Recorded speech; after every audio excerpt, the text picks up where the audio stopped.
Olá, sou José Carlos Barbieri, estou na função de reitor do Centro Universitário e também presidente da Associação Comercial e Empresarial de Maringá. Estamos começando mais um episódio, Poder e Educação.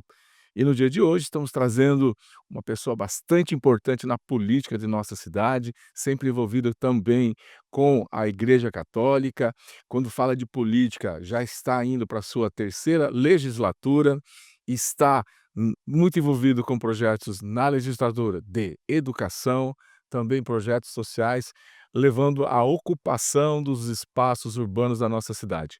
Hoje vamos receber Sidney Telles, que está como presidente interino da Câmara Municipal de Maringá. Sidney, seja muito bem-vindo.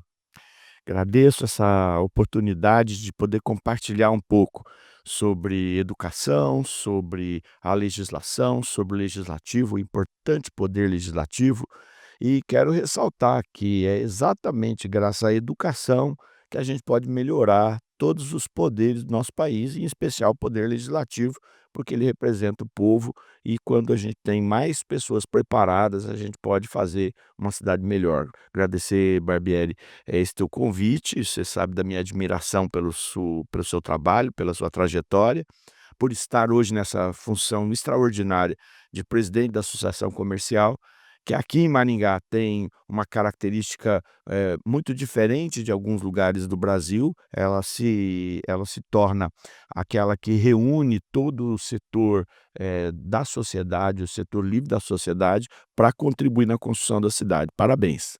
Muito obrigado. E nessa tua apresentação, né, acabei não dizendo que você é engenheiro civil, né, esteve envolvido também aí em obras aqui na nossa cidade, trabalhou com um deputado federal na época, É. e trabalhando acho que ali com o deputado Arruda, você acabou gostando e indo pra política? Como Não, acho que foi antes. Olha, foi antes? eu sempre estive muito envolvido com as questões que transformam a vida das pessoas. Desde a faculdade, eu fiz engenharia aqui em Maringá, fiz 2 especializações, uma em saneamento, uma em estrutura. Aí acabei, trabalhando um tempo, nos sindicatos como assessor técnico de sindicato, fazia aquele cálculo de qual é o preço do cube, sabe, aquele Sim. custo unitário básico. Eu fiz isso durante muito tempo no Paraná, para o sindicato, do Paraná. Daí eu acabei montando minha própria empresa, uma construtora, a construtora Ciplart. Hoje ela já está com 40 anos de presença na sociedade. Eu deixei ela depois, e nesse tempo, inclusive, deixei porque resolvi seguir um caminho político e escolhi isso mais, envolvido pela igreja, que achava importante que quem tinha capacidade, tinha condições, pudesse entrar no mundo da política. E aí eu disputei minha primeira eleição para deputado federal, de cara, não foi outra coisa. Sem nenhum real, eu saí pelo Paraná pedindo voto, acabei ficando como segundo suplente de deputado federal. Antes eu havia me envolvido na luta pelo parlamentarismo. Eu sou parlamentarista. Eu acho que as cidades e o país seria melhor se, em vez de prefeitos, presidentes e governadores, por mais que a gente, se dá muito bem com todas as escalas de poder, eu acho que se as coisas pudessem ser resolvidas a partir de projetos e partidos fortes, nós não teríamos tantos solavancos como a gente tem no país, não é, com a espera que a população de um salvador da pátria, né. E é isso que faz as pessoas projetarem todas as soluções em um indivíduo que não vai conseguir resolver. Eu concordo com você. É uma coisa que a gente tem que voltar a discutir daqui a um tempo, exatamente, né, o sistema de governo, e no sistema de governo voltar a pensar no parlamentarismo e também no voto distrital, né. Eu acho isso importante, porque diminui custo e a gente consegue ouvir as pessoas. O pessoal pode imaginar numa campanha para deputado, e eu participei de 4 campanhas para deputado, então não foi só uma, disputei 2 para federal, 2 para estadual. E acabei até assumindo uma cadeira de deputado estadual por alguns meses, quando fiquei na suplência, e a gente sai pelo estado inteiro, são 399 municípios. Você, vai ter que ter recurso para ter pessoas que vão falar de você ou vão te apoiar, vão poder distribuir o seu material, e a maioria das vezes ninguém consegue saber exatamente quem é você, a não ser que você fosse muito conhecido. O programa de televisão te dá alguns segundos, enquanto que se fosse distrital, você teria debates entre aqueles candidatos daquela região, aquela região ia discutir, você ia saber o que que cada um pensa para poder fazer sua escolha. Concordo com você. Lembrando que o nosso programa Poder e Educação é transmitido pelo canal do YouTube do UniCV, do Centro Universitário Cidade Verde, e também pela rádio, a nossa rádio online. Se você tem uma longa trajetória na política aqui na nossa cidade, candidato a deputado, já assumiu a cadeira como deputado estadual, ingressou na Câmara de Vereadores, terceiro mandato, e agora, já de início no terceiro mandato, assumindo interinamente a cadeira de presidente. O que você pode nos dizer de toda essa experiência que você acumulou? Olha, eu tenho uma paixão muito grande pela minha cidade, sabe. Aliás, eu tenho uma paixão muito grande pelo ser humano. Tem gente que diz que é difícil conviver com o ser humano, que o ser humano tem essas suas ambivalências, ele tem a sua competitividade, sua vaidade, suas lutas, seus pontos de vista, suas fraquezas, mas eu valorizo muito o ser humano. Nós somos uma espécie extraordinária, o Barbieri, e se a gente puder ter cada vez mais educação, nós vamos fazer com que essa espécie possa fazer coisas fantásticas e superar esses grandes problemas que o mundo tem hoje, climáticos e outros que a gente encontra e que evidentemente nascem de uma população que ainda está em crescimento. Então eu quero trabalhar pelas pessoas, e trabalhar pelas pessoas de forma especial pela minha cidade, pela minha região. Eu fui responsável também pelo, parlamento metropolitano, porque eu acho que a gente tem que ter uma ligação com a nossa região metropolitana, porque senão nós não vamos conseguir ser uma ilha. As pessoas todos os dias vêm das cidades ao nosso redor. Você mesmo pode observar como que o nosso trânsito, vindo de Marialva, Mandaguari, Sarandi para Maringá, ele é caótico. A gente não consegue andar, dependendo dos horários, você passa horas ali. Por quê? Porque nós somos um todo, temos que ter investimentos globais e metropolitanos. E agora, eu acredito muito, vou trabalhar muito nessa direção, de criar uma linha, política de força com Londrina, exatamente porque isso vai crescer, não tem saída. E nós vamos nos tornar um grande bloco. Então, quando eu entro na política, eu entro para isso, eu entro para fazer coisas. Eu sou um vereador, um político prático. Eu estive no executivo por 3 vezes, eu estive no estado, no Paraná cidade, a convite do governador Ratinho Júnior, fui assessor, técnico do governador Ratinho Júnior, estive, na prefeitura, por mais de uma, gestão ajudando os prefeitos, como secretário de transporte, que hoje é de mobilidade, como secretário, da SAOP, que hoje é infraestrutura. E tudo isso me levou a querer construir. Mas eu descobri que no parlamento a gente consegue fazer isso através de criar tentáculos, mobilizações e fiscalização. Então eu me dedico a coisas práticas, você não vai ver muito eu mergulhado em debates ideológicos, por exemplo, mesmo de usos e costumes, que são importantes. É muito importante que as pessoas tenham seu ponto de vista, seu jeito de ser, e também é importante que outros que pensem diferente lutem para ter menos discriminação. Só que eu não você não vai me ver nessa pista. Eu atuo no mundo da igreja, no mundo dos valores, mas eu sou prático. O que é que melhora a vida da pessoa? O que que faz a gente crescer? Por exemplo, Maringá é um grande centro, de educação. Está aqui a UniCV como um exemplo extraordinário. Eu vi crescer, né, Eu. eu vi crescer. E eu olho e falo: "Nossa, Barbieri, que coisa extraordinária, que coisa fantástica". Né, e vi também outras crescerem. Eu me lembro de quando o Lixão virou Unicesumar, não é? E e a valorização também na Universidade Estadual de Maringá, que foi quem começou a atrair todo mundo. E aí a descoberta de que hoje o mundo é muito mais polivalente, não precisa só ser público, ele pode ser privado e um privado que cada vez atrai mais pessoas, porque ele dá mais condições para as pessoas estudarem. né, aquele que precisa continuar trabalhando e estudando, na escola na universidade pública ele vai ter muita mais dificuldade, não vai conseguir.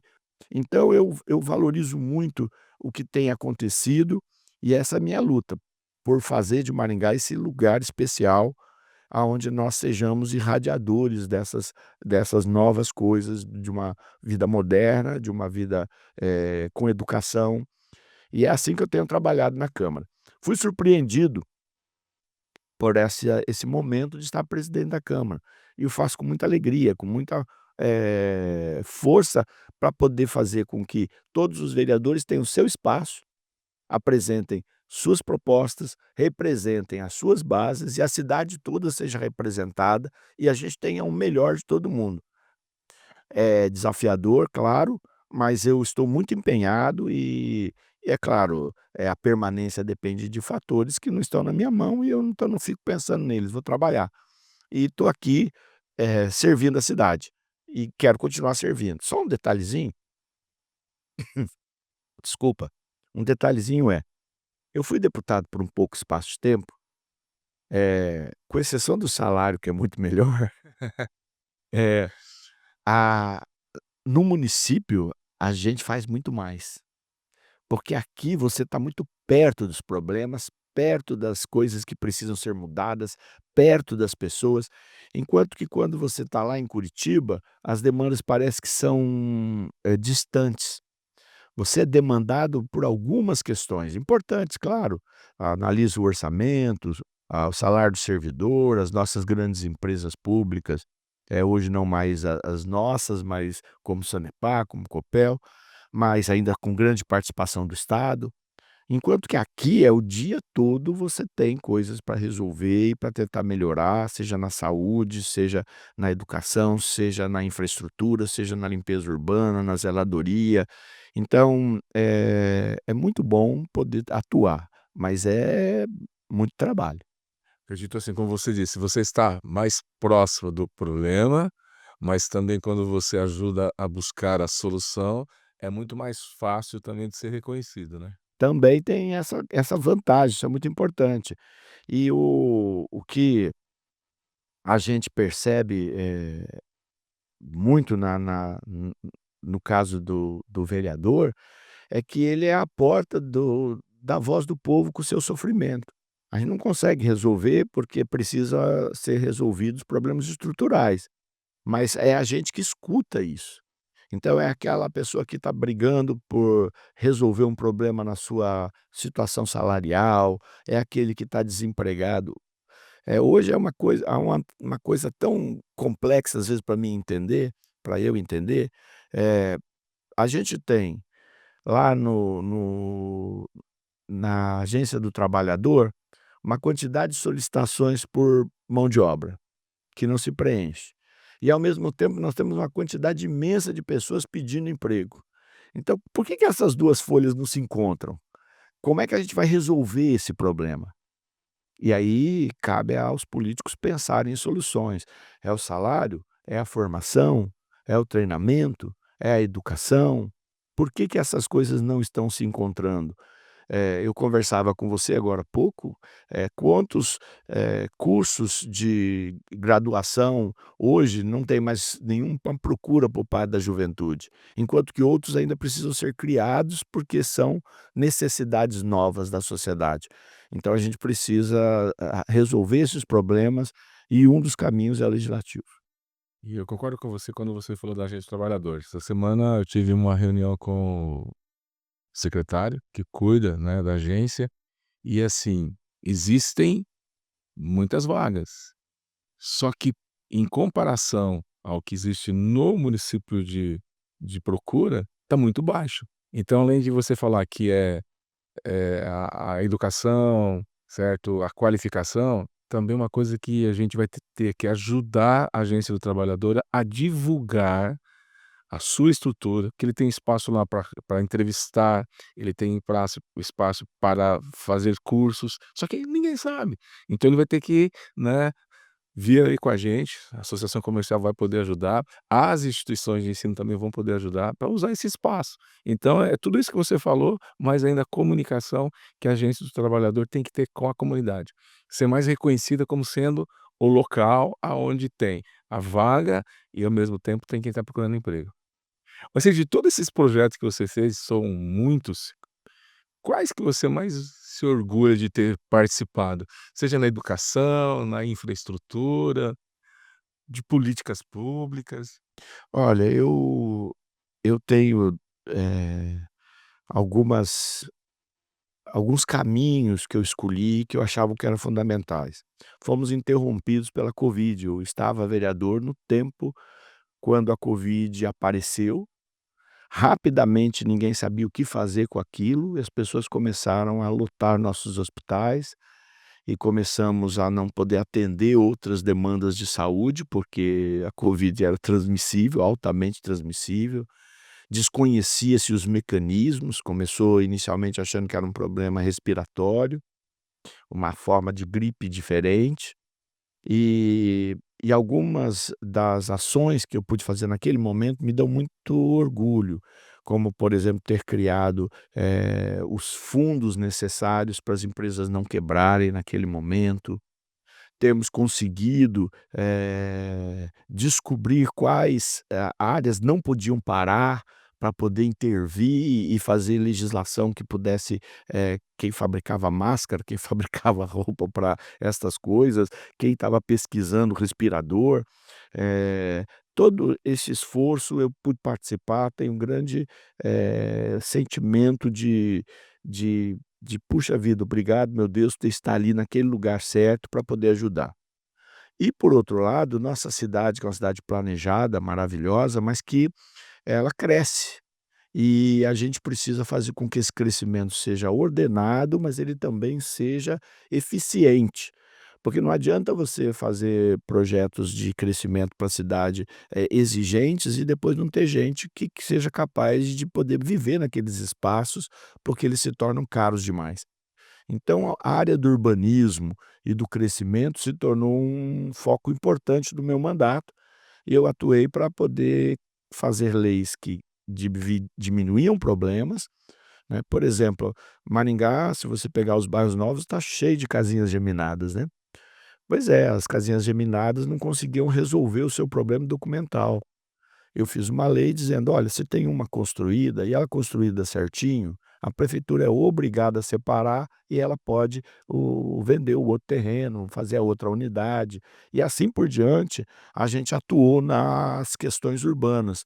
Aproveitei que eu sou engenheiro, que eu tinha formação para isso, que eu tinha conhecimento de moradia. Um dos projetos que foi para mim fantástico foi o Prozeis, né. Lógico que o programa todo foi montado pelo prefeito, mas foi uma lei minha que proporcionou a possibilidade de preenchimento desses espaços vazios e oferta de unidades habitacionais de mais baixo custo. Perfeito. E Sidney, quando você falou da pandemia, eu lembro muito bem, você esteve à frente, né, juntamente com os pais, com as escolas, nós fizemos, se eu não estou enganado, uma ou 2 lives, porque eu também tinha, né, como representante do setor educacional, tinha aquela preocupação. E a nossa maior preocupação como educadores era: as crianças não podem ir para as escolas, mas elas estão aonde? Porque os pais precisam trabalhar. E a grande preocupação que eu tinha também, até como pai, era: o que pode estar ocorrendo, né, como assédio sexual, como, criança fazendo trabalhos que não é dela, crianças estando estocadas em alguns lugares. Eu lembro de uma história de uma coordenadora nossa de curso, que ela mora num condomínio que é uma rua só, casas dos 2 lados. E naquele momento, todo mundo em casa, as empregadas foram dispensadas. E uma das, empregada que foi dispensadas, eu fico até bastante, até emocionado com isso aqui.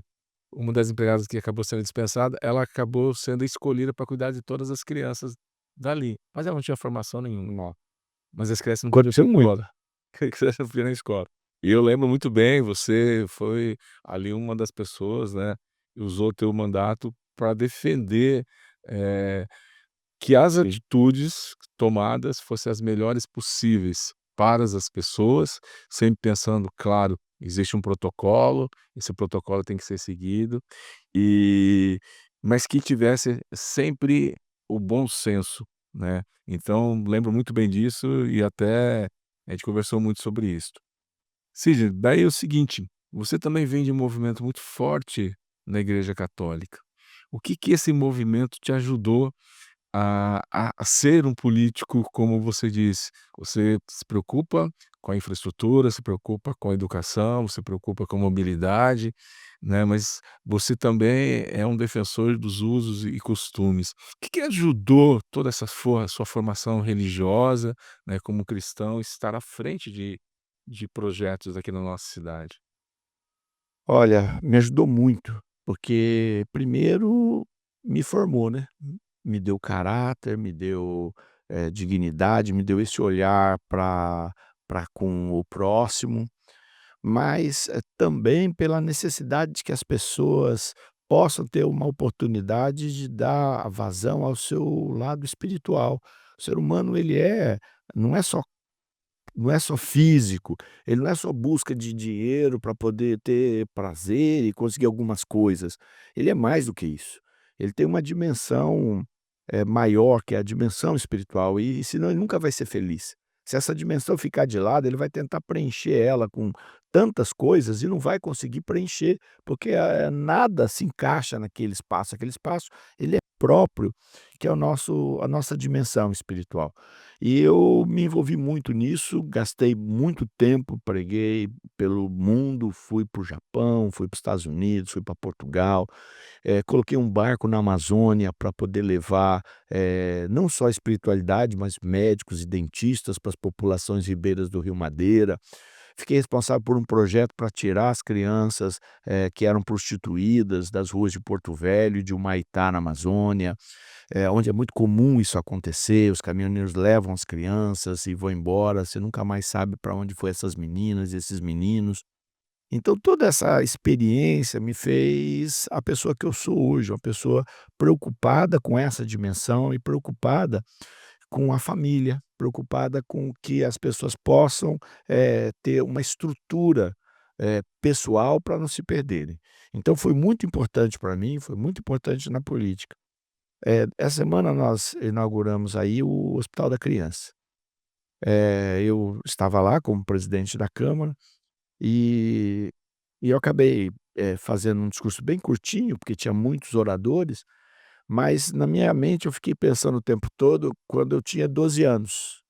E cheguei em casa, nós tínhamos ganho uma bicicleta num aniversário, né, uma, não sei falar a marca aqui, acho que era uma Monark que nós ganhamos. Ou era Monark ou Calói, né? Só tinha essas 2, né. E e e aí ganhei eu uma e minhas 2 irmãs, que eram 1 ano mais novas que eu, ganharam uma também, eram gêmeas. E aí a gente andava em volta do quarteirão, as ruas eram vazias, né. E aí, de repente, uma delas disse que a perna doía, todo mundo achou que era por causa da bicicleta, a perna doía, a perna doía, a perna doía. E aí ela parou de andar, depois ela parou de se movimentar, e os médicos não tinham solução, não existiam instrumentos, ia para São Paulo, ia para Minas, ninguém sabia o que era. Ela ficou completamente inválida, era uma doença rara. E nós eu lembro, naquele tempo não tinha o SUS, o pai gastou tudo que ele tinha. O pai era bem de vida, era um funcionário, alto funcionário da Companhia Melhoramentos, para poder encontrar solução para sua filhinha, para minha irmã. E eu me lembro de eu carregando aquela cadeira de rodas para procurar, às vezes nas igrejas com algumas pessoas, pedir oração, porque ninguém tinha uma solução, nem da ciência e nem de nada. Até que ela veio a falecer. Então, quando eu estava lá no hospital, eu falei e pensei, a nossa fé tem que ajudar a fazer coisas na política que possam ir melhorando e tirando a vida das pessoas dessa dor tão profunda que às vezes uma família tem que passar. E aí é essa minha visão que eu tenho da política. Muito bonita essa história, né, uma história que você relembra sua irmã e ao mesmo tempo você faz essa ligação com o Hospital da Criança. Para quem está aqui nos assistindo, nos ouvindo, o Hospital da Criança ele tem aproximadamente 13.000 metros aqui em Maringá, e é um hospital que vai cuidar também de doenças raras, então ele é um hospital também pesquisa. E o que você fala, ontem nós tivemos a ministra, né, da saúde aqui inaugurando parte do hospital, já começamos agora então com as UTIs, né, É, são 10 quartos, é 12, né? 12? 12. 12 UTIs infantil, mas esse hospital ele vai se tornar uma referência, né, vai ser importantíssimo para toda a região, para o sul, vai ser o único do sul do Brasil, dessa categoria que vai tratar principalmente para doenças raras, pesquisar doenças, o câncer infantil e outras, situações voltadas para a criança. E Maringá, para isso, precisa de um eixo forte da educação também. Precisa de formar profissionais de saúde capazes de conduzir isso, não só médicos, né, médicos também, mas pesquisadores e outros setores da saúde. Acredito que isso vai ser uma cadeia positiva, tirando a dor das pessoas. Exatamente. Para você que está nos assistindo ou nos ouvindo pela rádio UniCV, Maringá é uma cidade que fica aqui no noroeste do estado do Paraná, então na região sul do Brasil. Estamos com aproximadamente 430.000 habitantes e Maringá é a melhor cidade para se viver, para criar seus filhos e também para fazer negócio. Cidades com mais de 100.000 habitantes. E quando a gente fala desses números, é claro que o poder legislativo tem aí a sua responsabilidade e a sua contribuição. Cid, você falou da infraestrutura, falou de outros projetos, mas quando a gente fala dessa qualidade de vida, né, começa justamente lá atrás com a Companhia Melhoramentos, que veio para, né, trazer aqui um eixo para todo o noroeste do Paraná, começando ali em Londrina, chegando até Cianorte, né, Marama. Umuarama também, é verdade. Então aqui foi uma cidade, quer dizer, uma região bem diferente do Brasil, a sua colonização, né. Até chegar aí no CODEM, onde você deu, informações que aqui nós temos, educação de qualidade, nós temos também saúde de qualidade, né, mas com certeza o poder legislativo sempre esteve à frente ali, contribuindo para que esses indicadores hoje pudessem, né, ser referência para o Brasil todo. Eu tenho, assim, esse olhar de como a educação é importante, Barbieri. Você que está envolvido nisso, veja, que lugar você encontra uma associação comercial da qual você é presidente, que a sua diretoria e as diretorias anteriores estavam mais preocupados com a cidade do que resolver o problema do seu comércio e da sua indústria? Poucas. Poucas. Né, que fazia reunião e dizia assim: "Olha, gente, nós precisamos resolver o problema dessa entrada da cidade que custa, muito caro, o governador diz que ele não tem projeto para poder fazer e fala assim: "Vamos pegar o dinheiro do nosso bolso e vamos fazer o projeto", e dá para o governador, e fala: "Agora, governador, você tem o projeto, você pega e executa". Quantas, cidades teriam, esse olhar de que, se a gente não tiver educação desde a base, desde o nosso CMEs, com um pouco de matemática, a gente não vai chegar a ser uma cidade tecnológica, né. Então isso aconteceu através desses conselhos da sociedade organizada. Então Maringá é uma cidade especial por isso. E é especial também porque independente dos governos que dirigiram a cidade, nós já tivemos governos de todo tipo, né, já Hum. tivemos governos, ligados à esquerda, governos ligados à direita, governos que não eram ligados a nenhum lado, nenhum outro, mas todo mundo quando assumiu a cadeira deixou de lado, pelo menos em grande parte, a sua paixão partidária e trabalhou pela cidade. Não é? Lógico, cada um do seu jeito, uns fizeram mais, outros fizeram menos. Então nós temos uma história muito grande e mesmo quem acabou fazendo trapalhada, tivemos prefeito fazendo trapalhada, né, Sim. tivemos, ele não conseguiu, acabar por destruir as estruturas criadas pela cidade. E eu acho que isso também é o valor do executivo e do legislativo, e um legislativo cada vez que cuida mais das pessoas, mas porque ele da onde sai esses gestores? Eles saem da sociedade organizada, que aqui é de fato organizada. Então, eu valorizo a nossa cidade, digo, ela é a melhor cidade para se viver, não é porque a gente fala, é porque os índices demonstram. O desafio maior é permanecer assim, a gente tem que Com permanecer certeza. sempre na ponta, Temos alguns desafios, trânsitos, segurança, no trânsito, a nossa segurança geral não é ruim, não é a ideal, mas não é ruim. Nós já passamos a ter pequenos problemas com moradores de rua, a gente tem alguns desafios na área social, mas nossos índices continuam sendo melhores. Mas nós vamos melhorar mais, porque a gente tem essa base, e eu acredito nessa base. Perfeito. Sidney, nós podemos ficar aqui o dia todo conversando, né, mas, a gente tem um tempo a ser cumprido.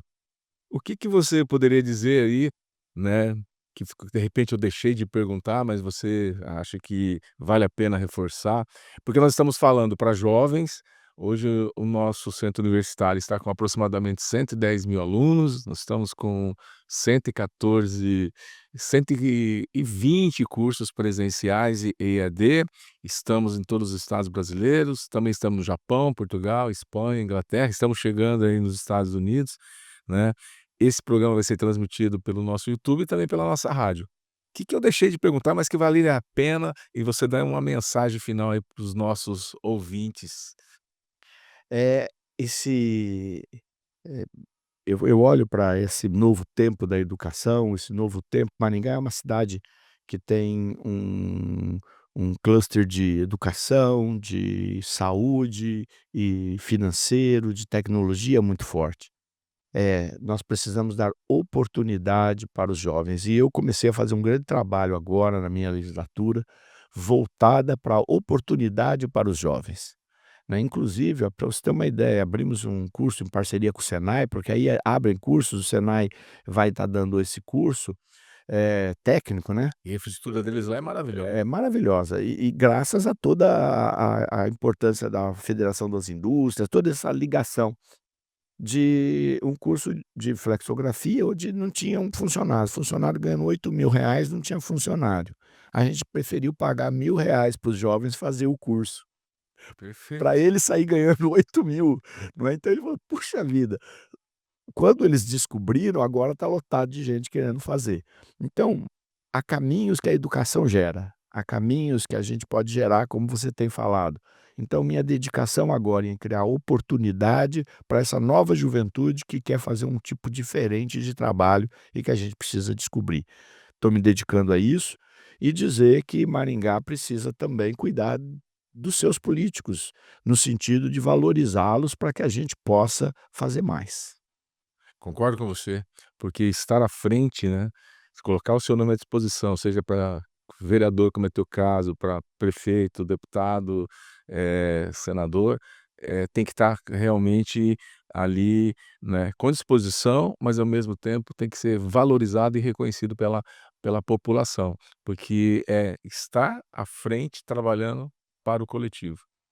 Chegamos ao final de mais um programa Poder e Educação. Discutimos aqui a importância da educação para que as pessoas possam transformar as suas vidas.